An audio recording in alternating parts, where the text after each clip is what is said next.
Good morning. Good morning. Good morning, Jan and Jace. Good morning. Good morning. And to those people watching in the replay or watching the live stream, we're talking to Jan and Jace Kua, the creators of the Cold Brew Company and their journey in creating this cold brew. All right. Thank you. Thank you for here talking to us. And thank you for All right, game. Jason Jan, really like your cold brew and we're really interested to know the story behind it. Siguro for those people watching, can you give them an introduction about you guys and how did you get started with the cold brew company? All right. So for a brief background, I'm actually very interested in coffee. Um, Actually, Jan also over here. So we've been drinking coffee for maybe as as long as we can remember already. And for me personally, I took an interest into it, taking barista classes. So last November, I took barista classes to get to know more about coffee, how it's sourced, how it's roasted, and how it's brewed. So I learned the different kinds of brewing methods, and I decided that after the pandemic happened, actually, I decided to bring all of these different brewing methods at home and always make Jan drink all of these different types of coffee and urging him to spot the difference between um, different origin of beans or different methods of brewing and all of that. Tapos minsan hindi masarap.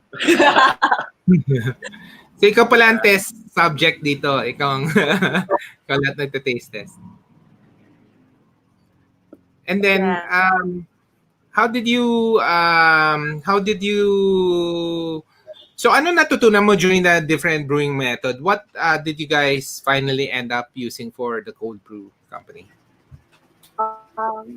So we tried the different methods kasi, and I think being the strong coffee drinkers that we are, we really enjoyed cold brew because of the caffeine kick talaga.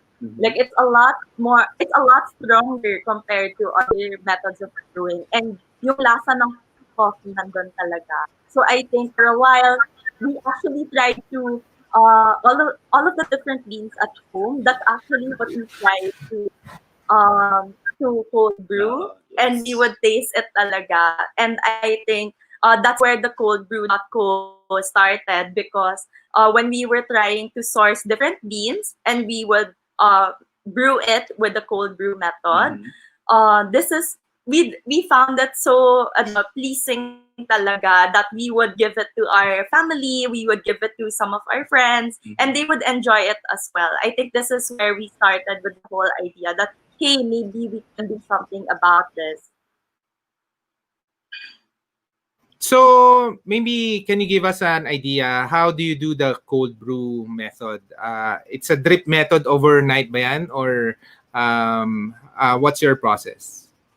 There are actually two types of cold brew methods. So one is the immersion process. So ito yung parang all of the beans and the water will be immersed in together.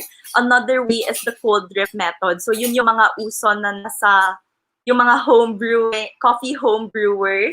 That's yung cold drip. For us, what we decided to do was to do the immersion method because parang we get to have all of the flavors of the beans talaga in the concentrate itself. So we actually tried to do both methods, and we found the immersion method more pleasing talaga when it came to the full bodiness of the coffee itself.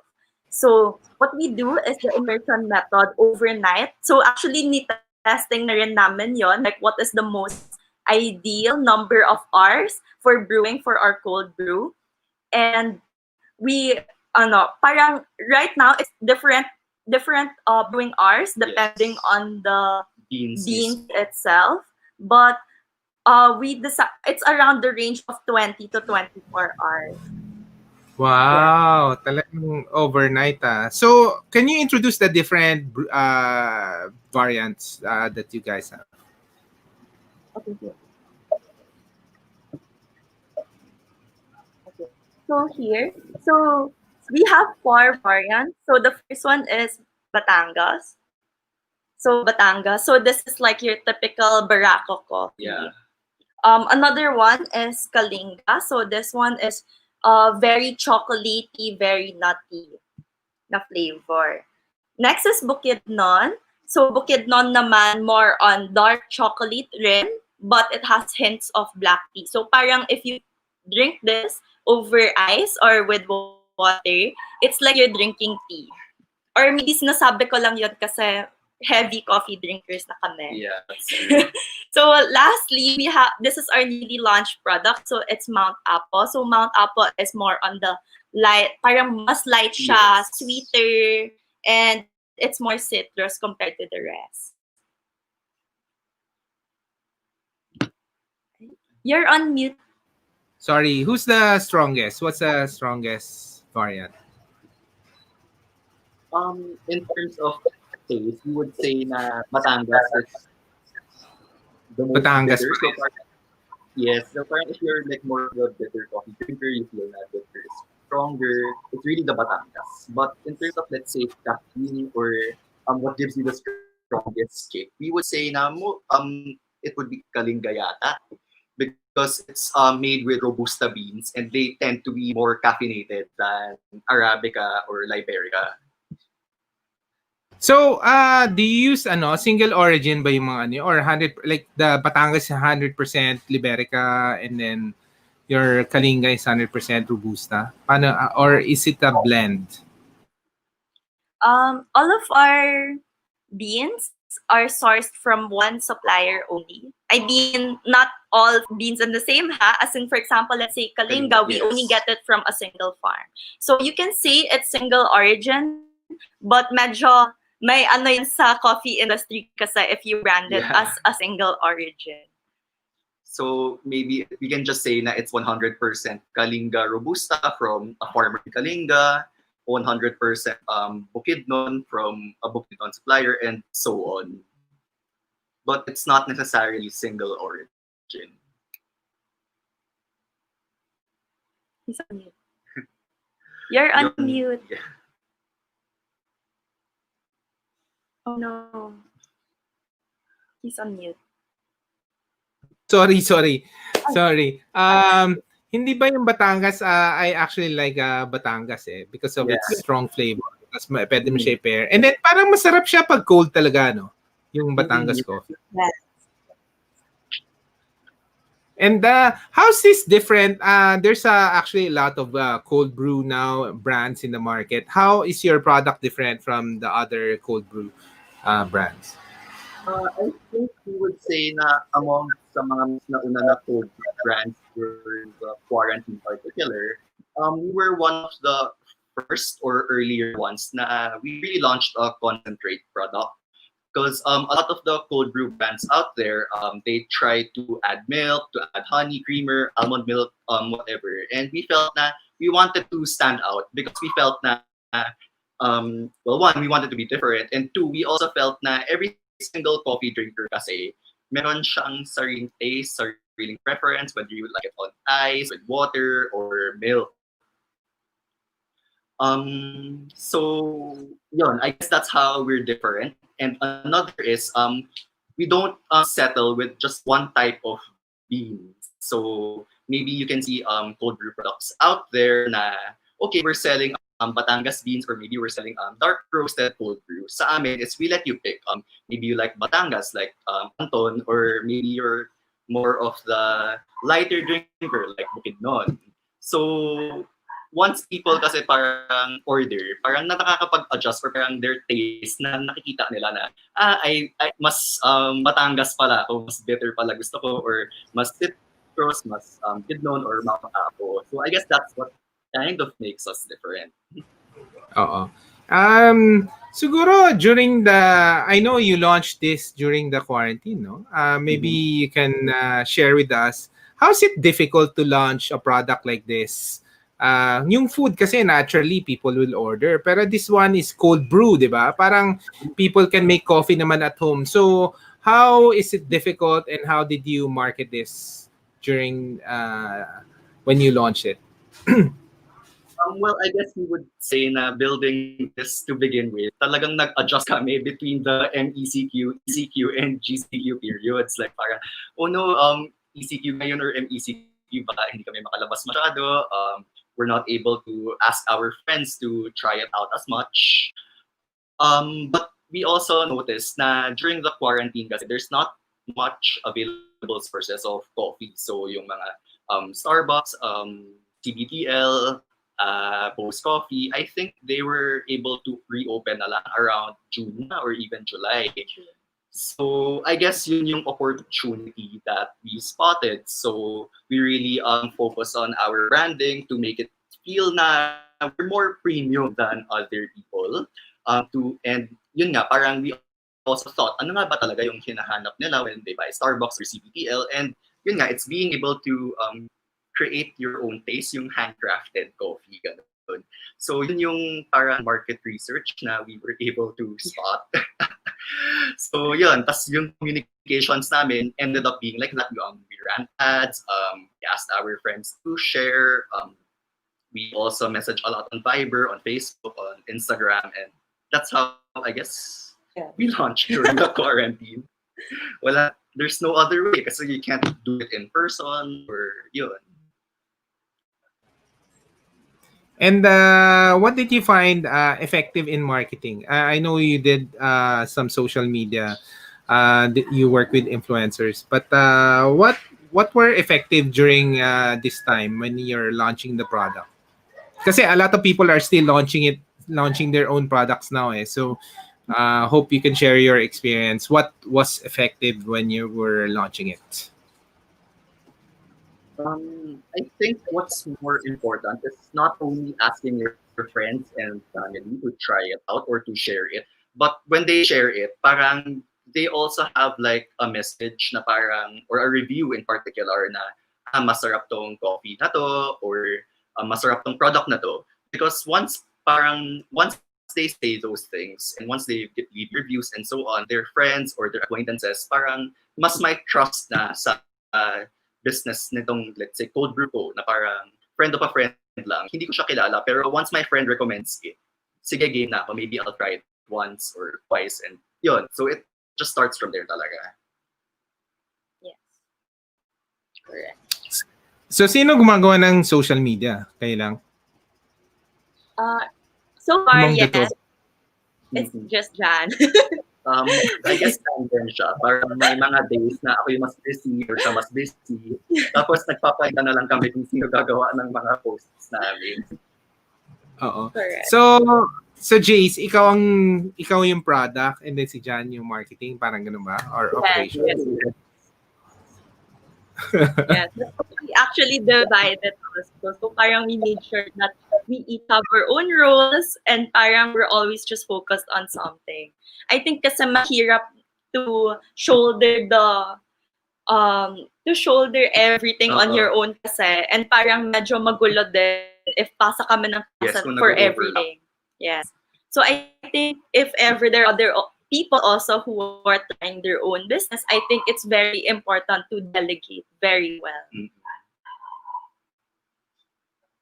Sorry, how about working with influencers? Any tips for people, reaching out to other people? Of course, you reach out to us, but other, how did you handle that? Any tips? For influencers, I will say na always have a plan. Parang maybe it's not just about reaching or talking to the influencers with the most likes or the most followers, but if they're relevant, it's more about them being relevant to your segment. So in our case, it should be coffee. And then on top of that, I would say that these influencers should be able to bring traffic and sales back to your brand. So maybe you can connect to them via maybe yung mga followers itong influencer na to, meron silang discount or anything para at least hindi lang nila pinakita yung product mo or tinry yung product mo, pero bumabalik talaga sa'yo. That's good. So mas marami ba yung nakatulong or hindi? Or paano ba? How do you did you just use Instagram or meron mga Facebook yan or YouTubers? How do you look for, sabi mo nga dapat relevant dun sa brand. Ano ba, dapat uminom silang coffee? Or what were the things that you find very helpful in selecting the brand? The only reason I'm asking this also kasi marami talaga nagtatanong, how do you work, how do you choose, di ba? And I know you guys figure out your own thing, di ba? Especially for drinks kasi ibang category and segment yan. I guess in terms of selecting, actually one thing na nangyari is merong mga influencers na nag-try mag-reach out sa amin because nakita nila yung hashtag ng mga posts namin. Maybe in our case, hashtag Cold Brew, hashtag coffee. And once yun, they talk to us, tapos we try to find out more about them. Coffee nga ba talaga sila? And will they work with us? Yun. Parang sige, game, coffee. Tapos, minsan naman, parang on the other side naman, we also look at sino nga ba nagpo-post ng mga competitors namin. Tapos relevant ba sila sa coffee segment yung mga influencers na nagpo-post ng competitors namin? Kasi baka, edi parang why not? Target rin natin sila. Kung hindi, then maybe, sige, we'll pass on, kahit sabihin natin 1 million followers na siya, sige, pass on, next na tayo. Ganun. Yes. Okay. Research. Yes. Oo, yeah, I guess kanya-kanya yan, no, ng experience. I guess everybody needs to experience it. Kamusta naman ang ano? I know you guys are young, no, and you just started in this industry. How's it starting a food business now during this pandemic? Did people parang treated you well, mistreated you, or ano ba? As a young entrepreneur in this space, how did people look at you starting this cold brew business? Well, kasi what we made a point to do is to not really show sa branding ng Cold Brew na it's us behind the scenes. So parang they treat us more of a business talaga as a brand, which I guess works to our advantage. Because sometimes parang minsan nag-judge ka na kung nalaman nila na itong tao pala yung behind the scenes para makapindasin ko na siya as a person. Believable ba siya or not? Yung mga ganun. Siyempre, there are people who tend to be like that. In working naman with suppliers, parang we also try to be very professional. Na parang we always look na, okay, I'm talking to you now, pero I'm thinking, how would we make this partnership better in the long term? So parang we try to not mistreat people. Kung may customers kami nagka-issue, we try our best to resolve it ourselves without parang lumalabas, parang we want na customers don't even lift a finger if something happens. Kahit si rider na yung nagka-problema and it's out of our control, kami pa rin yung nagtatry mag-ayos noon. Very important for us yung relationship also. Like depending on whether or not whether you're talking to a supplier or a customer, parang the relationship that you have with them, that's really your number one asset talaga. So parang every time na may problema kami with supplier, for example, if nag-ship si Mount Apo beans all the way to us and nagka-problema siya with LBC, usually we're the ones who try to help also na parang, sige, kami na lang mag-shoulder ng additional cost. And same way also, kunyari, may customer na nag-book ng Grab or ng Lala Move, tapos nawala ni driver or mali yung pick up ni driver na item, stuff like that, we're the ones who try to compensate. Because again, customer relationships and supplier relationships are your number one assets in the business.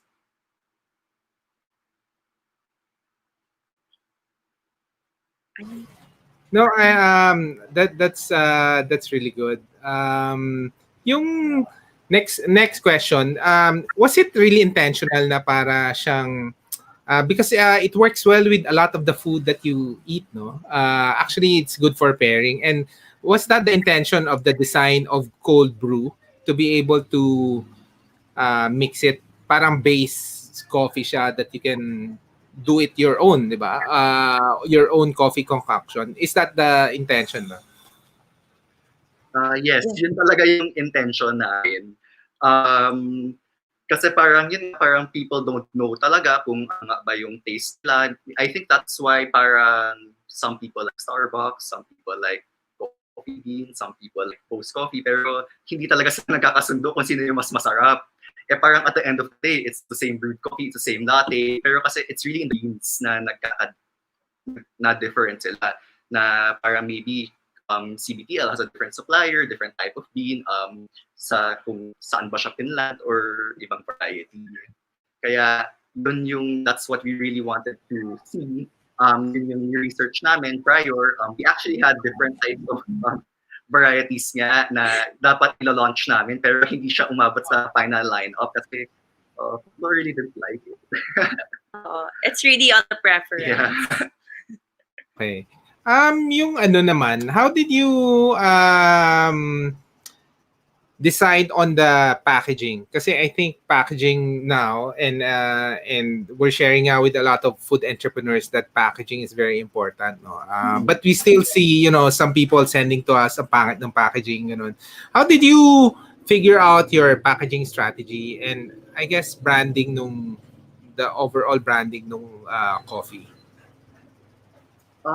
Yung bottles, we tried to think kasi if we wanted to go plastic or glass, because a lot of cold brew brands really use glass, pero we also thought about it na parang, okay, sige, glass bottles, they're reusable, pero they're only reusable if makokollect mo sila again. Parang, let's say, si customer binabili sa'yo, tapos parang bagong glass bottle each time, then hindi na siya reusable. Parang as if plastic na lang siya. Then why not just lower the cost of the product, lower the price, and make it a plastic bottle? That's one. Two, with the design of the bottle mismo, parang I think you can see here na meron siyang details talaga of the different of the strength, the body, and bitterness, the Yes. taste of the coffee in particular.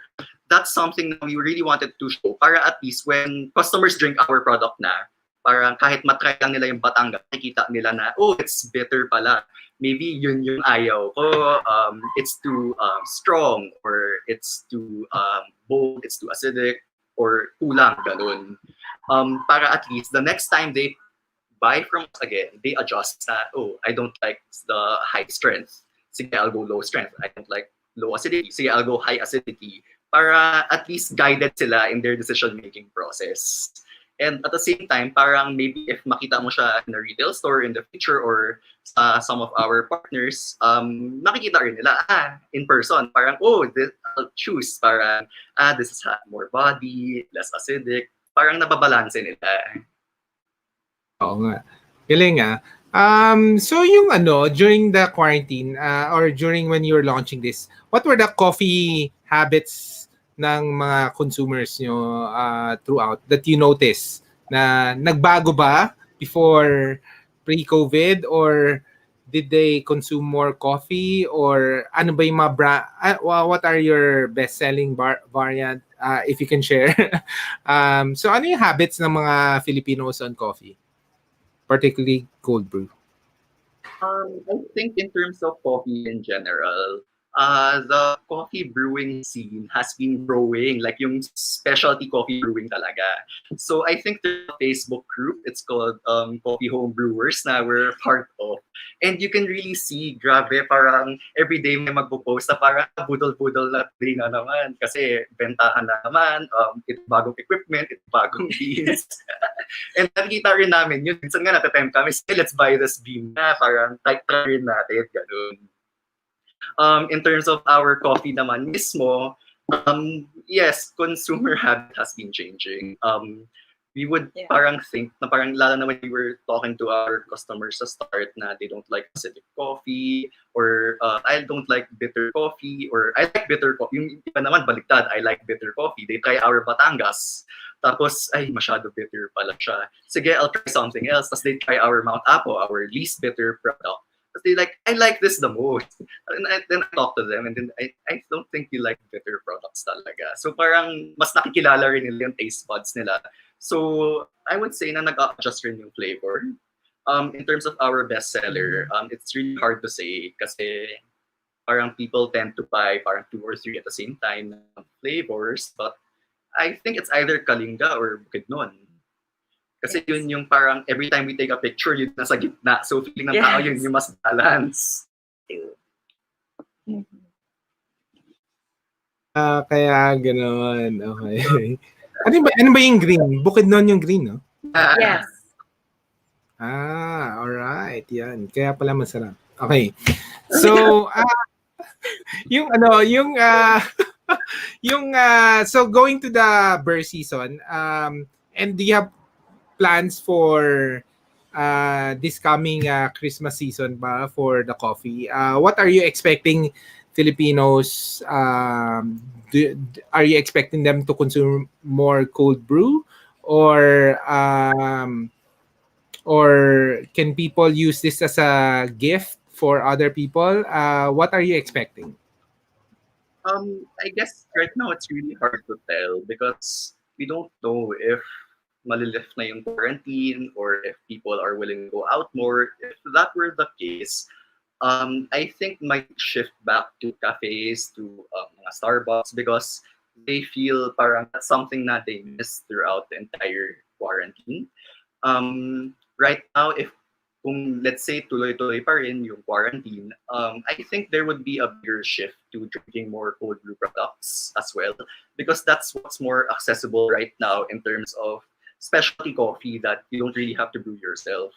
Because when you look out in the market right now, I think na there's not a lot of people na selling na bottled Americanos, bottled lattes, and so on. So may iba talaga. Okay. That's good. And are you just focusing on coffee ba? The cold brew is really coffee lang, or sorry, or are you going after the tea market also, or it's just really coffee? That's something that we talked about prior to deciding the name. Actually, kasi yung name namin, parang there was this one day, parang sige, let's make a website. Tapos, the coldbrew.co is available. It's parang, tapos we were like, sige, CO can mean coffee, can mean company. But if let's go with tea, sige, company na lang pangalan namin. So that's something that we could explore in the future. But we would say right now na hindi pa kasi kami gamay sa tea. Coffee talaga kasi yung drinking preference namin. So baka far future pa kung may cold brew tea kami or anything. Yes. So ano ba to? Full-time niyo ba to, or do you have a profession aside from this? We have day jobs actually. So yeah. Can you share? What do you guys do? Me, I've been working in the sales industry for an FMCG company. So I've been well equipped naman, and I've learned like how to. I think that's where I learned that relationships are very important. Customer relationships. That's the key to business talaga. For you? Ako naman, I've also had sales experience kasi in real estate naman.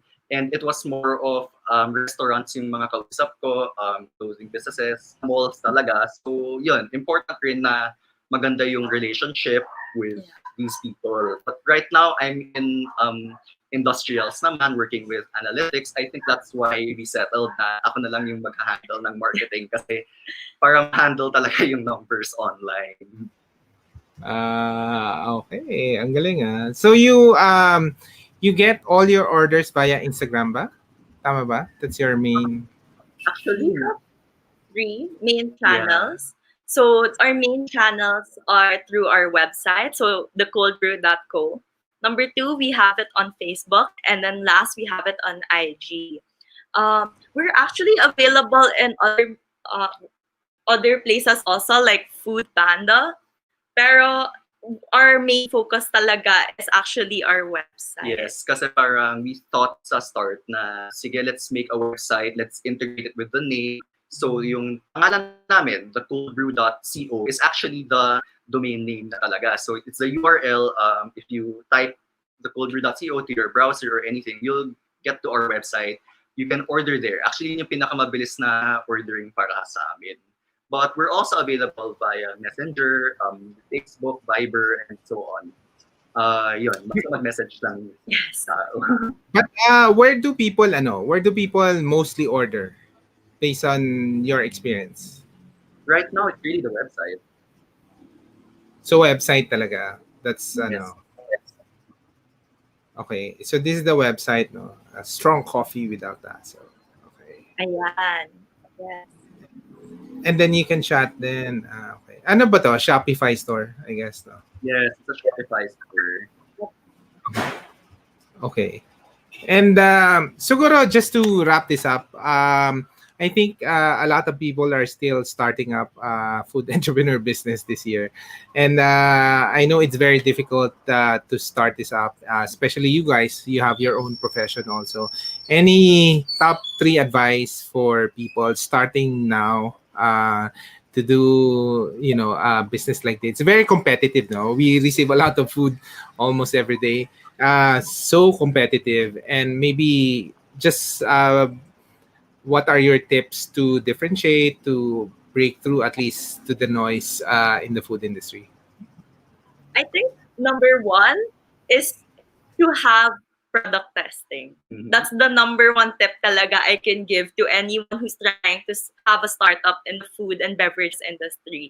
Because hindi pwede yung gumawa ka lang ng kape, sabi ni mommy masarap, ibebenta ko na. So I think you have to go outside of your friends and your family. Ask them for tips also on how to improve on your product, what did they like, what did they not like, and I think you can go from there. I guess number Number two is that if you have an idea, don't overthink it. Just try to sell it. So parang kami, right before we actually launched our brand and all of that, nag-message kami sa mga Viber na parang, oh, I'm selling cold brew concentrates. Tapos wala siyang branding, wala siyang anything. Tapos tinignan namin kung bebenta siya. Tapos kumenta nga. Like parang, okay, sige. So parang we talked to these customers, what did you like, what didn't you like? And then we worked it from there, we adjusted, and so on. Yeah. And last step, what we've been repeating kanina pa, right, is very important your relationships also, like your business relationships. So, yun na nga, like parang when you're talking to your suppliers, your customers, parang always have that level of professionalism. And, parang just always try to build on that. Yes. Okay. Thank you so much.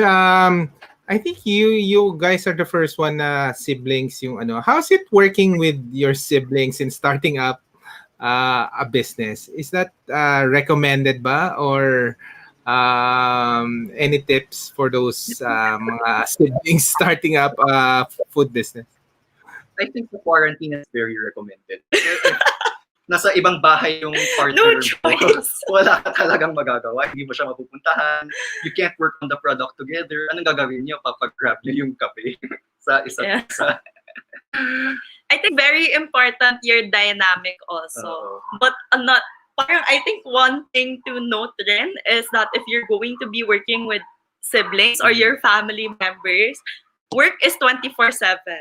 At over the dinner table, you're still talking about it, matutulog ka na lang, biglang may idea, ganyan. Kaya, and at the same time, important rin na merong parang delegation of work para at least parang okay, if it's a marketing problem, ako may kasalanan. If it's an operating problem, it's her responsibility, and so on.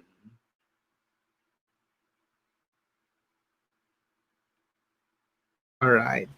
So thank you so much for sharing your experience. I know it's really hard to start up, during this time. Pero ang sarap nung cold brew nyo, and tama ka siguro, testing is the key, no? A lot of people kasi would test their taste or the taste of their product. Minsan nga, ganun nga usually nangyari, no? Kung masarap sa nanay mo or sa they they just use that product and not even improve on it. So thank you so much. Just some final thoughts. How can people buy your products? Where to buy your products? And advice for consumers for your products. You can buy our products on There. www.thecoldbrew.co. Just type it.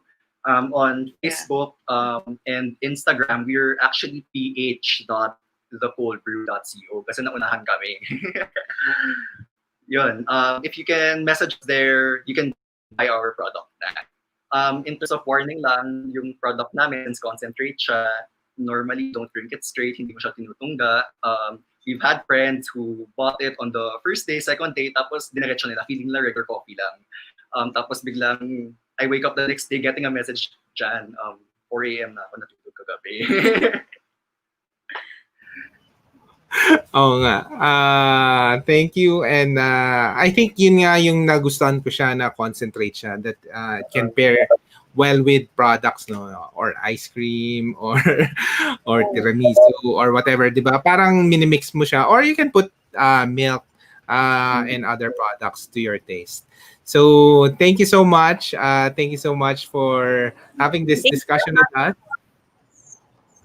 And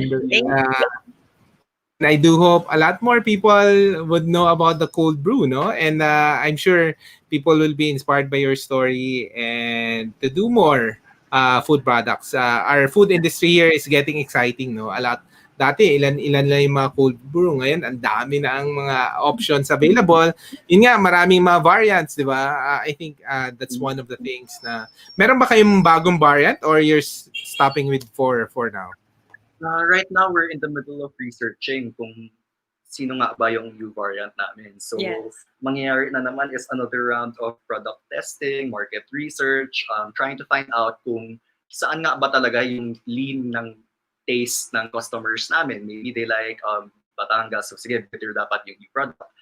Maybe they like it with water lang instead of milk. Sige, baka Mount Apo or Bukidnon yung new product namin. Yeah. Based on the taste talaga. We're working on something. So we'll let you know when we launch a new variant. Yes. Please do. Now, ano lang, may curious lang pala ako. Hindi pa kayo nahirapan with the branding na ph.the cold brew? Kasi when you look in Instagram and Facebook, ang daming the cold brew talaga, di ba? Hindi ba, isn't that confusing to your audience? It's kind of confusing. We're actually working on ways na matanggal yung ph dot. So right now, inaabangan ko na baka mawala na si Instagram / ganun. Pero we can also write kasi with the branding mismo na ph dot na kami, because you can also access our website via ph.thecoldbrew.co kung mahilo kayo. And we're really trying kasi na mag-stand out kami, not just the name, pero parang we're the colorful coffee brand. It really parang ma-energetic kami, naiiba, and so on.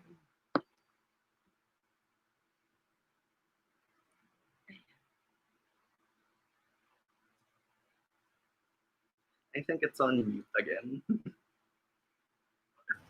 So we're pulling up some of the comments lang. So John said, concentrate is good, masulit. How much is one bottle na for Right to now, share with us? 9 a bottle.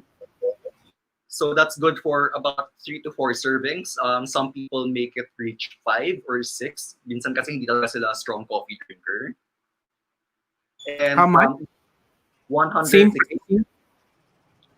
Mount Apo is 189 because it's made using premium na Arabica beans talaga. So mas premium yung yung Mount Apo. Okay. Yes. Okay. And ano ba, Shine Teen said, I'm a fan of cold brew. And favorite niya, Batangas. Ano mga friends niyo ba to?